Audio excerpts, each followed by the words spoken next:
Report from Santa Fe is made possible in part by grants from the members of the National Education Association of New Mexico, an organization of professionals who believe that investing in public education is an investment in our state's economic future, and by a grant from the Healy Foundation, Taos, New Mexico.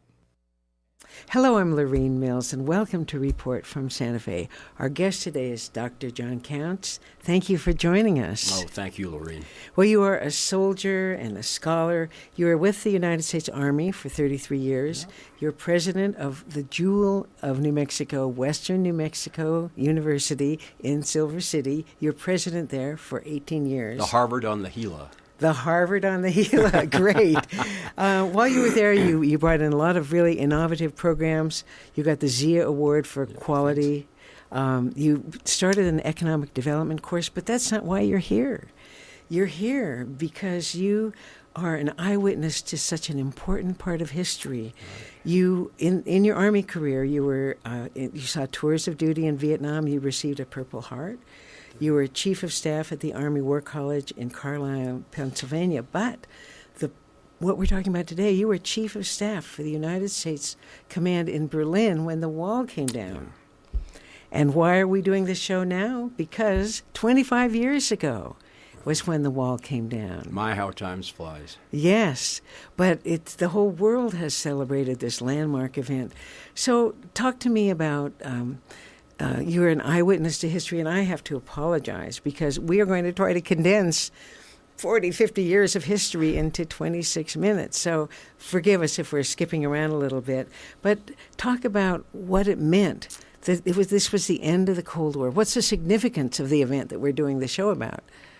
Well, I would tell you it really marked the end of a war that really started in World War I. It was the culmination of a series of events that began with World War I and ended when that wall opened up.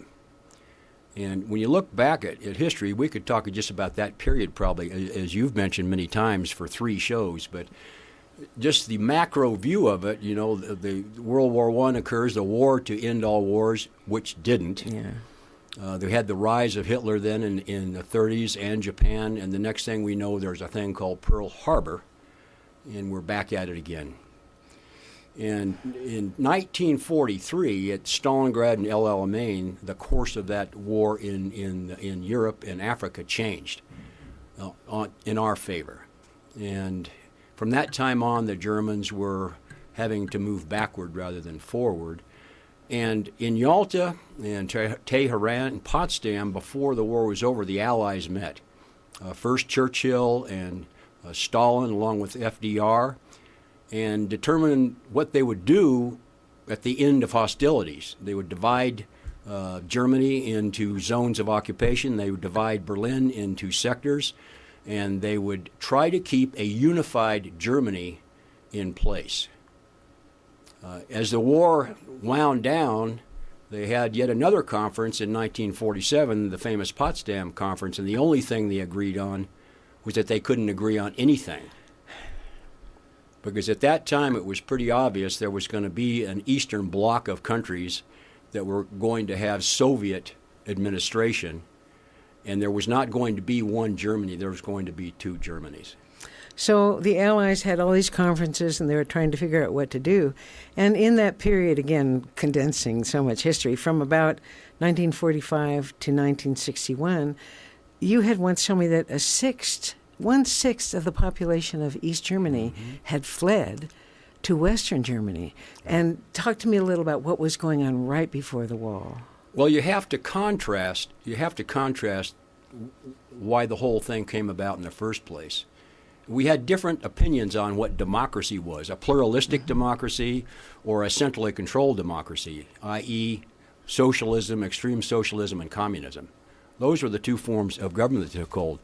It's not lost on me that in only 4 years, the Federal Republic of Germany had a constitution and became their own self-governed country and a member of NATO in 1949.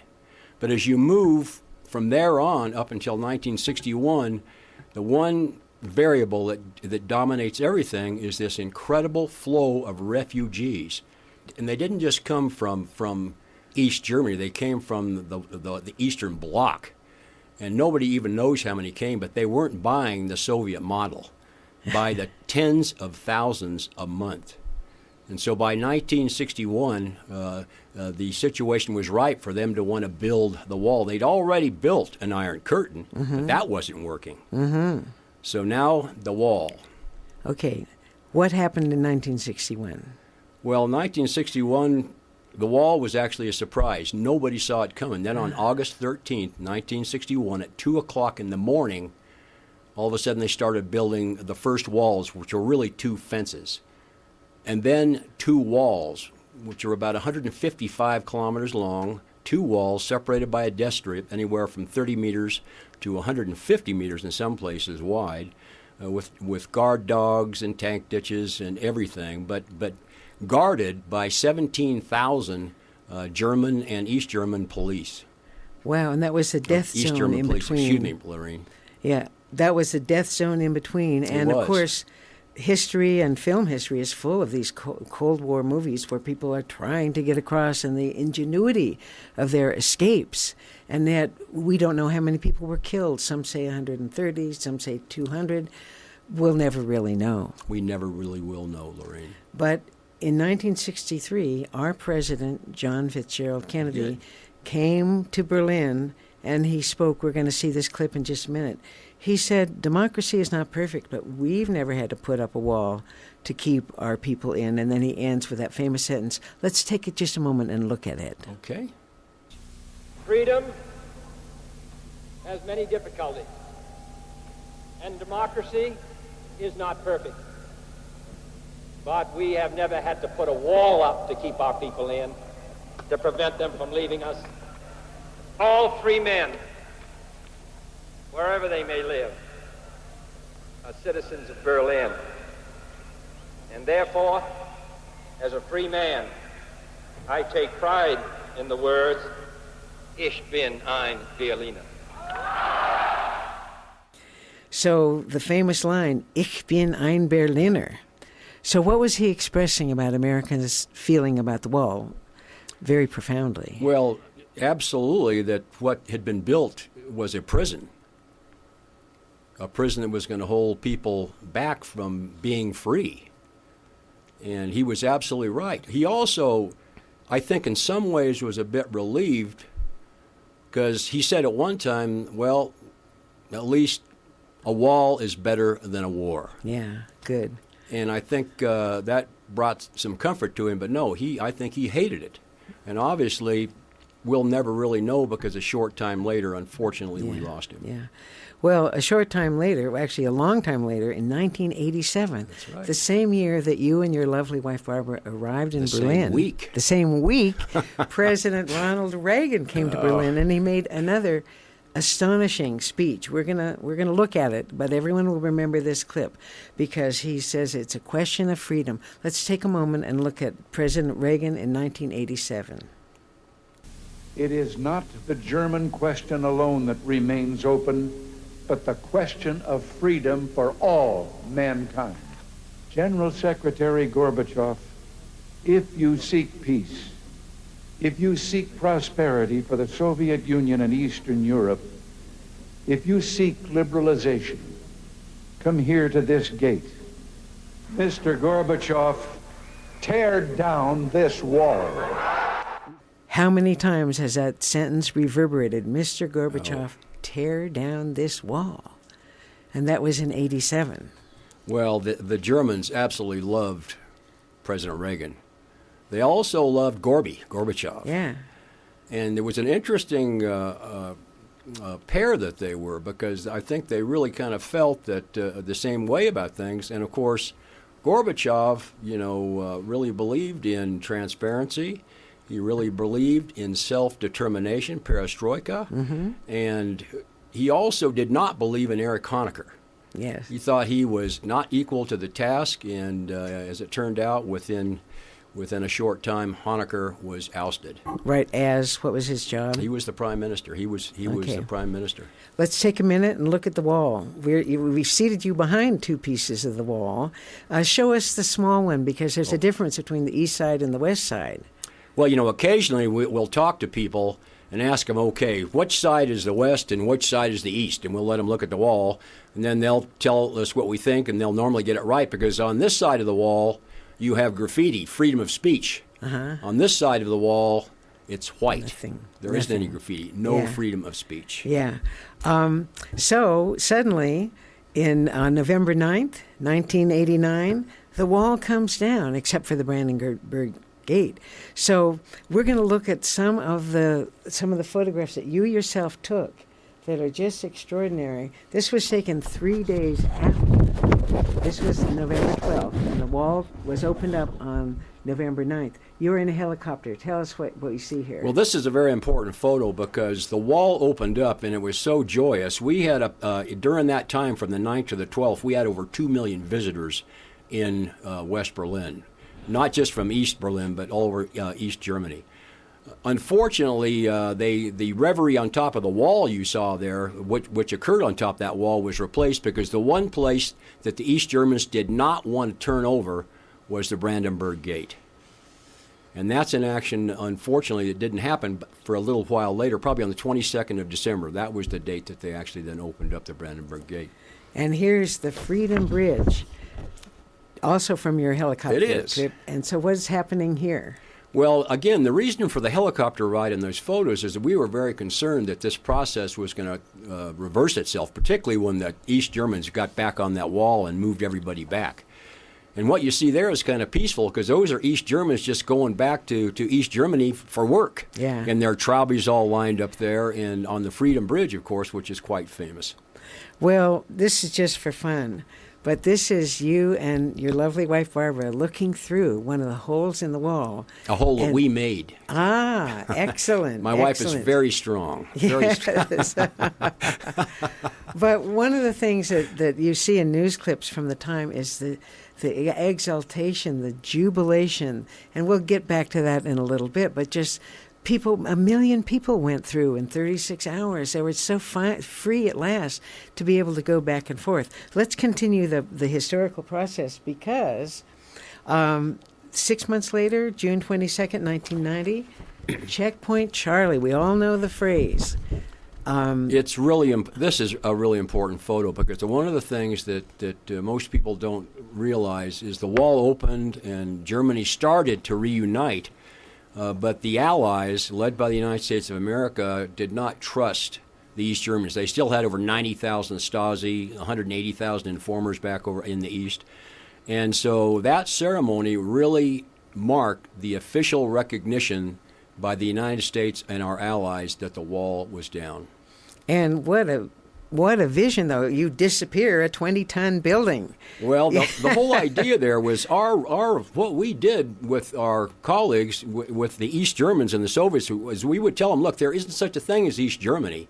There's only one Germany. This is a very temporary situation. And to illustrate that, we started that ceremony with our Secretary of State was there, James Baker, and the other Secretaries of State. And we went ahead and started it with the checkpoint there. We put the last people through the checkpoint. They made their speeches. We lifted it up. They marched into East Germany. We put it on a truck, hauled it away, and then had the great pleasure of saying, we told you so. It was just temporary. Yes, yes. Now, we have a picture from that. This is from the retirement of Checkpoint Charlie. We're speaking today with Dr. John Counts, who was Chief of Staff for the Americans, and there he is right there. Right. These are the assorted Chiefs of Staff of the other Allies. Sectors. Right, that's right. And saying, we're done. This is, we're opening up now. This is really an open city. So there's one other issue because that was in June, right? And then in October. October was a busy month because on the 1st of October, my last ceremonial sort of action is we had to retire the colors of the United States Command Berlin, which had been created in 1949, and the United States Command Berlin no longer existed. It was deactivated. It was deactivated. And then 2 days later, great joy because we have German reunification. We won. Thank you very much. We were so happy, and so our hearts were just filled with joy, Lorraine. And I would say this, My wife and I reflect many, many times on what a great privilege and honor it was to be able to serve there in Berlin during that critical time, to really represent the incredible work that literally hundreds of thousands of people had done ever since 1945 to make that all possible. So it was an extraordinary experience, Lorraine. Well, one thing we didn't show is you've got a small piece of the foundation of Checkpoint Charlie, and it's granite and it's heavy, but it's just You don't want to chew on it, Lorraine. No, I sure don't. No, but to me, the symbolism of not just like decommissioning it and making it serve another function, restrooms, I don't know what, but to actually remove it. All traced now. People, and the Brandenburg gates are open. People are free. Do I have time to talk go. about our retiring our flag at Checkpoint Charlie? Yes, please. I would mention to you that we also, right there in back of the checkpoint, because that was the Checkpoint Charlie was in the American sector. We had an American flag that had flown at that checkpoint ever since the war ended, and there was a Checkpoint Charlie. And afterwards, I went with my military police, who were part of my staff, and we brought the colors down, the American flag down, folded it up, and I presented it back to these wonderful soldiers, our Marines, our military police, excuse me. There was a large crowd there, and some of the crowd was not happy. In fact, one woman was crying and came up and said, "What have you done?" And I said, "Excuse me, ma'am, I'm so sorry. What's the problem?" And she said, "I live down the road there. I live on the second floor in that corner window. Can you see that?" And I said, "Yes, ma'am, I most certainly can. I live there, and every morning the first thing I do when I get up is I look out that window and see that flag there, and I know that we are all safe. Now the flag is not there." And I was kind of at a loss for words at the time, but the military police came to my rescue with another flag, and they said, "No problem, that last flag we will keep. That's the last flag to fly over Checkpoint Charlie." And they put another flag up there, and everybody cheered. And that was the end of the ceremony. So thank you very much.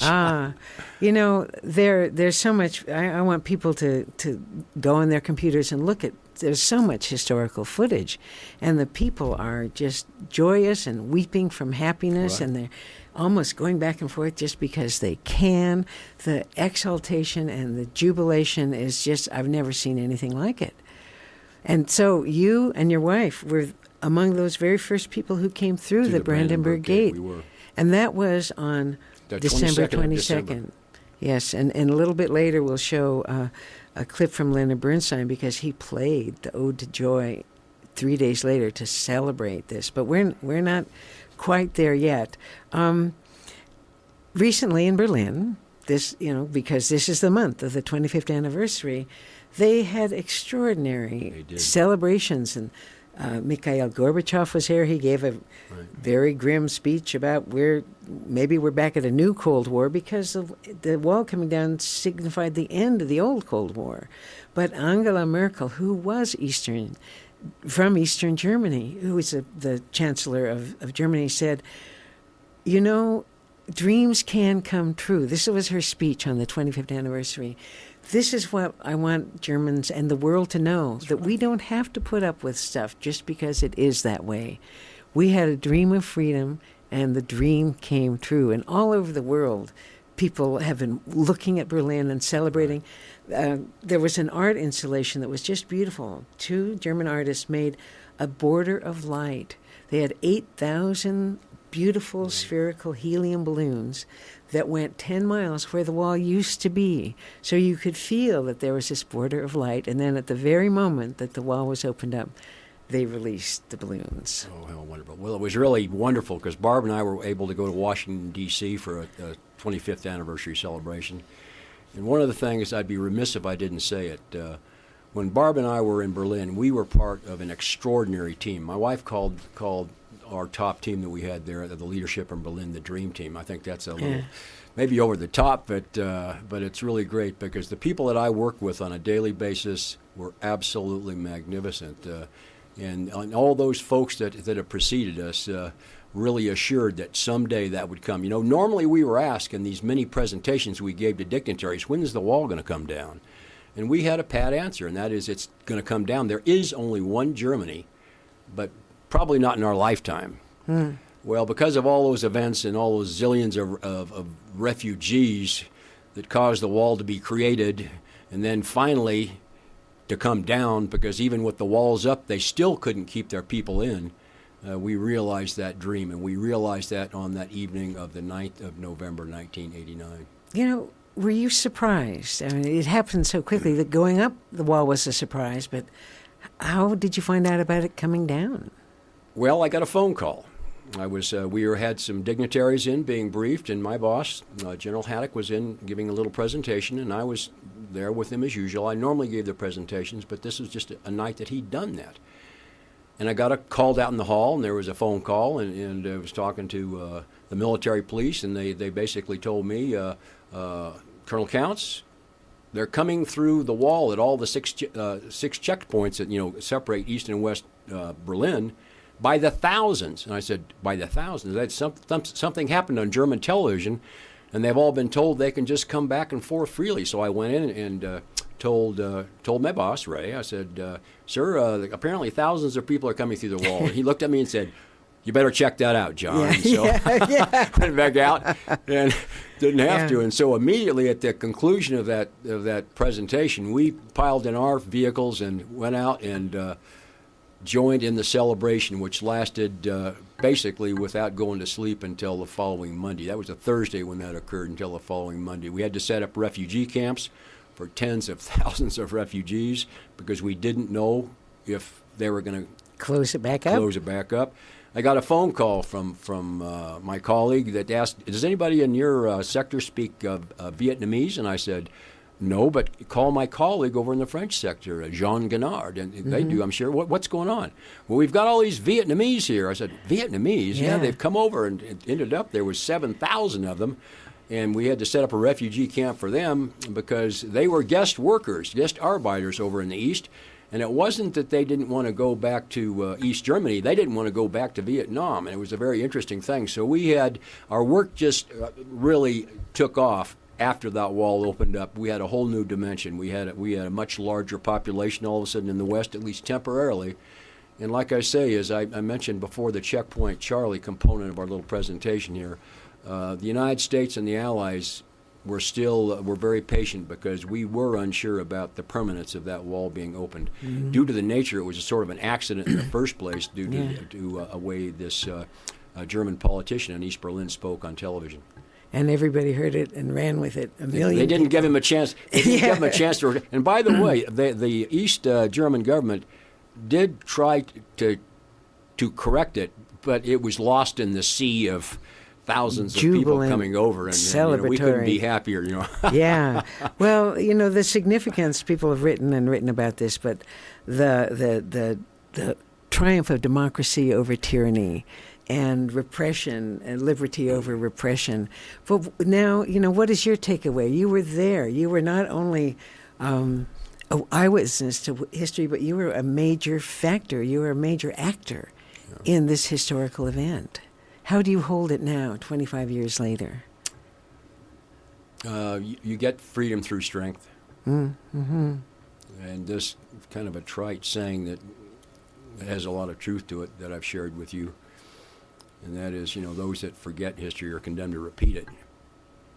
And the world's changing. I mean, I take a look at the last 25 years. I take a look at where we are right now. And I couldn't be prouder of this country. God bless America. The one takeaway that I have is just that little saying, God bless the United States of America. Well, we're going to now look at that Leonard Bernstein clip. So he was the director of the Berlin Philharmonic, and in celebration, this is a clip of him. First you see the Brandenburg Gate, and this is Leonard Bernstein just at Christmas time talking about that he'd never had an experience like this, and he changed Beethoven's Ode to Joy to Ode to Freedom. Let's just take a look at the jubilance and the celebration that we see. Just a moment.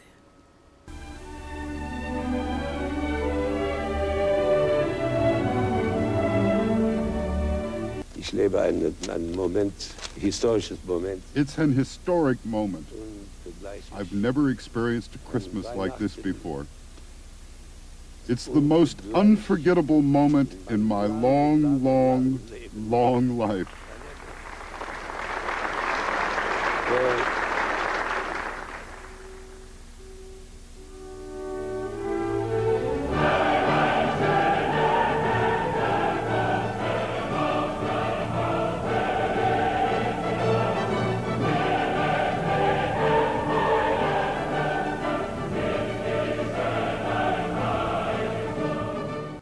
So that celebration, you know, I'll take your God bless America and freedom with strength.